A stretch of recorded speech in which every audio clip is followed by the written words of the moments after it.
मी आत्ता आज माननीय मुख्यमंत्री देवेंद्र फडणवीसजीने मला परत स्किल एम्प्लॉयमेंट इनोव्हेशन डिपार्टमेंटचा चार्ज दिला होता.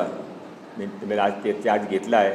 आमची स्किल युनिव्हर्सिटी NSCC ऑफिसमध्ये आता आमची आज फर्स्ट मीटिंग आहे. ते वर्ल्ड बँकचे प्रतिनिधी बरोबर आहे. वर्ल्ड बँकने स्किल डिपार्टमेंटसाठी 2,200 करोड रुपयेचा लोन सँक्शन केला होता. ते लोन प्रोसेस झालेलं आहे. आता ते लगेच आम्हाला मिळणार आहे. त्यासाठी आमचे प्रयत्नशील आहे. आजपासून आम्ही पूर्ण गतीने काम सुरू करणार आहे. आणि फर्स्ट माननीय मुख्यमंत्रीजीने त्यांची निर्देशाप्रमाणे फर्स्ट 100 डेजमध्ये काय काय करायचं ते मी प्रिपेअर करत आहे आणि मी ते नंतर माननीय मुख्यमंत्रीकडे सबमिट करू.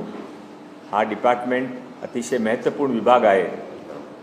रोजगार स्किल हे माननीय प्रधानमंत्री नरेंद्रभाई मोदीजीचे आणि माननीय मुख्यमंत्री देवेंद्र फडणवीसजी दोनांचे आवडते सब्जेक्ट आहे आणि आज महाराष्ट्रामध्ये त्यांची गरज आहे.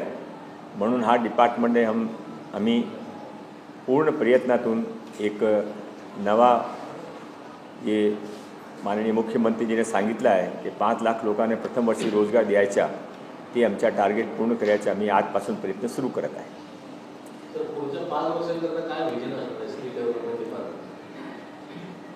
स्किलमध्ये त्याशिवाय स्टार्टअप आणि एम्प्लॉयमेंट हे तिघही डिपार्टमेंट एकत्र आहे. तो तिघही डिपार्टमेंटसाठी आम्ही वेगळा विजन डॉक्युमेंट तयार करत आहे. एक वेळा विजन डॉक्युमेंट तयार झाला तर माननीय मुख्यमंत्रीजीकडे सबमिट करूँ और नंतर हमें 5 वर्षामध्ये आमच्या काय काय टारगेट है. मैं कल दिल्ली भी जा रहा हूँ. यहाँ पर मैं दिल्ली में हमारे जो सेंट्रल गवर्नमेंट के स्किल डिपार्टमेंट के जयंत चौधरी जी उनसे मिलने वाला हूँ. केंद्र सरकार ने माननीय नरेंद्र भाई मोदी जी ने 1000 ITI को केंद्र सरकार की योजना में शामिल किया है.